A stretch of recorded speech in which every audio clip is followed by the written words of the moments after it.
عالم تخلیق میں یا اس رنگ و بو کی دنیا میں ہم شعور سے لاشعور کو پہچانتے ہیں۔ اگر کسی شخص کا دماغ شعور میں زیادہ ہے تو نتیجے میں اس کی توجہ لاشعور میں کم سے کم ہوگی۔ یہ بات بھی آپ کے علم ہے کہ زندگی کے تمام اعمال و حرکات کا تعلق براہ راست لاشعور سے ہے۔ جتنی انسان کی توجہ شعوری زندگی پر ہوتی ہے اسی مناسبت سے انسان کی توجہ لاشعور میں کم سے کم ہوگی۔ چونکہ زندگی کا دار و مدار لاشعور پر ہے اس لیے شعور میں زیادہ متوجہ ہونے سے زندگی کے اعمال اور ان تمام اعمال کی قدریں کم رہ جاتی ہے۔ شعور کا زیادہ سے زیادہ انہمار زیادہ سے زیادہ شعوری حرکت میں رہنے کی دلیل ہے، اور جب انسان شعوری قدروں سے ہٹ کر فکری دنیا میں داخل ہو جاتا ہے تو لاشعور کی حرکت سے قریب ہو جاتا ہے۔ قانون یہ بنا کہ جتنا زیادہ سے زیادہ وقت لاشعور کو دیا جائے گا زندگی اتنی ہی عمل کے راستے طے کرے گی۔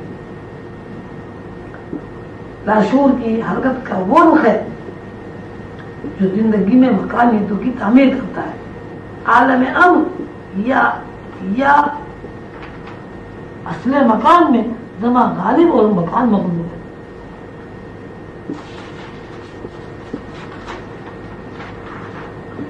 عالم مکان یا عالم خلق میں مکان غالب اور زمان مغلوب ہے۔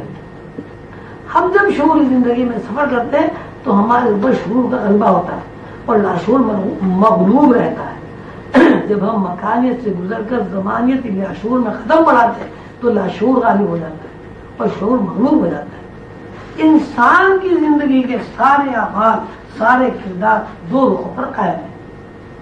جب وہ شعوری زندگی میں داخل ہوتا ہے تو شعوری زندگی میں اس کی توجہ زیادہ سے زیادہ ہو جاتی ہے، اس کا ذہن لاشعور کی طرف کم سے کم متوجہ ہوتا ہے۔ جب کوئی انسان شعوری قدروں سے ہٹ کر لاشعوری قدروں میں داخل ہوتا ہے تو رخ الٹ جاتا ہے، لاشعور غالب اور شعور مغلوب ہو جاتا ہے۔ کوئی بندہ جو لاشعوری زندگی میں داخل ہو چکا ہے وہ زمانیت میں سفر کرتا ہے، اس کے اوپر سے اسی مناسبت سے جس مناسبت سے وہ لاشعوری دنیا میں داخل ہوا مکانیت کی گرد کم ہو جاتی ہے یا ٹوٹ جاتی ہے۔ زمان و مکان میں بھی بساط ہے اور اصل مکان میں بھی بساط ہے۔ اصل مکان کو مرشد کریم قلندر بابا اولیاء نسمہ مفرد کہتے ہیں اور مکان کو نسمہ مرکب کہا ہے۔ نسمہ مفرد کی تعمیر عالم امر کہلاتی ہے اور نسمہ مرکب کی تعمیر عالم خلق ہے۔ عالم امر اور عالم خلق کے درمیان عالم تمثال ہے جس کو برزخ کے نام سے جانا جاتا ہے۔ انسان عالم امر میں 5 قدم اٹھاتا ہے، عالم خلق میں 2 قدم اٹھاتا ہے۔ 5 قدم اخفا، خفی، سر، روح اور قلب ہے۔ اخفا اور خفی کی حرکت لاشعور میں رہتی ہے۔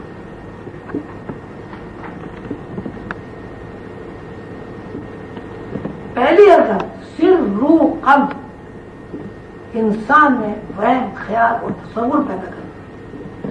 وہم، خیال اور تصور کی حرکت ثانی کہلاتی ہے۔ نفس اور جسم کی حرکات قالب انسانی میں احساس اور عمل کی حیثیت رکھتی ہے۔ یہ حرکت آخر ہے۔ اس کا مطلب یہ ہوا کہ انسانی زندگی کی تمام حرکات و سکنات 3 حرکات پر قائم ہے۔ حرکت اولا،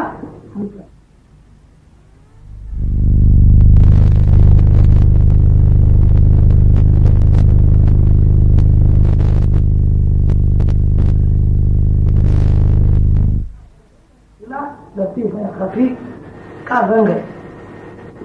لطیفہ خفی بے رنگ حرکت ہے جس میں کشش پائی جاتی ہے۔ لطیفہ صرف یک رنگ حرکت ہے جس میں گریز پایا جاتا ہے۔ لطیفہ روح یک رنگ حرکت ہے جس میں کشش ہے۔ لطیفہ قلب کل رنگ حرکت ہے جس میں گریز پایا جاتا ہے۔ لطیفہ نفس کل رنگ حرکت ہے جس میں کشش پائی جاتی ہے۔ یہ فارمولہ بہت غور طلب ہے۔ پوری کائنات گریز اور کشش کی حرکت میں سفر کرتی ہے۔ گریز اور کشش کی حرکت پر قائم ہے۔ ہر چیز ایک دوسرے کی طرف بڑھ رہی ہے اور ہر چیز ایک دوسرے سے دور ہو رہی ہے۔ گریز اور کشش کا یہ عمل زندگی میں اعمال و حرکات بنتے ہیں۔ کشش اور گریز کے 3 دائرے ہیں۔ پہلا دائرہ لطیفہ اخفا اور لطیفہ خفی ہے. دوسرا دائرہ لطیفہ سر اور لطیفہ روح ہے. تیسرا دائرہ لطیفہ قلب اور لطیفہ نفس ہے. ان تینوں دائروں کا جب مظاہرہ ہوتا ہے تو کوئی نہ کوئی وجود بنتا ہے. وجود تخلیق کا ہو یعنی گوشت پوش کا ہو، روشنیوں کا ہو یا انوار کا ہو. یہ تمام کشش و گریز کا قانون اللہ تعالیٰ نے ان للہ و انا الیہ راجعون کہہ کر بیان کیا ہے. اللہ تعالیٰ فرماتے ہیں کہ ہر چیز اللہ کی طرف سے اور اللہ کی طرف لوٹ رہی ہے. اللہ کی طرف سے ہے یہ گریز ہے اور اللہ کی طرف لوٹ رہی ہے یہ کشش ہے. کشش اور گریز کی ان دو رخوں میں الگ الگ خد و خال ہے. یہ خد و خال کبھی اتوار سے مرکب ہوتے ہیں، کبھی روشنی سے مرکب ہوتے ہیں، کبھی مٹی کے جسم میں نظر آتے ہیں. مٹی کے جسم میں گریز اور کشش کا رخ نسمہ مرکب کہلاتا ہے. روشنیوں کے خد و خال اور روشنی کے ڈائمینشن سے بننے والا وجود نسمہ مفرد ہے.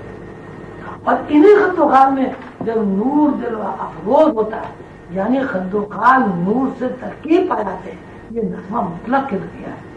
نسمہ مرکب کی دنیا میں گوشت پوش کا بنا ہوا انسان، حیوانات، نباتات کا شمار ہے. اور نسمہ مفرد میں جنات، ملائکہ ارضی، انصریون، ملائکہ سماوی، جنت اور آسمانوں کا شمار ہے. ملائکہ اعلیٰ میں گروہ جبریل، گروہ میکائیل، گروہ اسرافیل، بیت المعمور سے اوپر کے مقامات، حجاب عظمت، حجاب کبریا، حجاب محمود دور سے مرکب ہے. یہ نسمہ مطلق کی تجلی کہلاتی ہے. یہ موجودات کے تین رخ ہر انسان کے اندر موجود ہیں. کوئی چیز انسان سے باہر نہیں ہے. ہم جب عالم تخلیق کا تذکرہ کرتے ہیں تو دراصل ہم انسان کے اوپر اس فرض کا تذکرہ کرتے ہیں جسے روح حیوانی کہا جاتا ہے. ہم جب جنات کی دنیا اور آس کی دنیا، ہم جب جنات کی دنیا، اعراف کی دنیا، آسمان میں فرشتوں کی دنیا کا تذکرہ کرتے ہیں تو دراصل اس روح کا تذکرہ کرتے ہیں جو روح انسان میں موجود ہے، جو روح انسانی ہے. اور جب ہم عالم نور کا تذکرہ کرتے ہیں تو ہم اس روح کا تذکرہ کرتے ہیں جو ہر انسان کے اندر موجود ہے، جس کو روح اعظم کہا جاتا ہے. مفہوم یہ ہوا کہ کوئی انسان جب اپنے اندر روح حیوانی سے وقوف حاصل کر لیتا ہے وہ نسمہ مرکب یا مکانیت کے عالمین سے واقف ہو جاتا ہے. اور جب کوئی انسان اپنی روح انسانی سے وقوف حاصل کر لیتا ہے تو وہ اپنی آنکھوں سے جنات کو، فرشتوں کو، عالم اعراف، برزخ، حشر و نشر، جنت و دوزخ اور ساتوں آسمان کو دیکھ سکتا ہے. اسی طرح جب کوئی انسان اپنی روح اعظم سے واقف ہو جاتا ہے تو وہ ملائکہ اعلیٰ کو، بیت المعمور کے مقامات کو اور اللہ کی تجلیات کو دیکھ لیتا ہے. عالمین کے تین معنی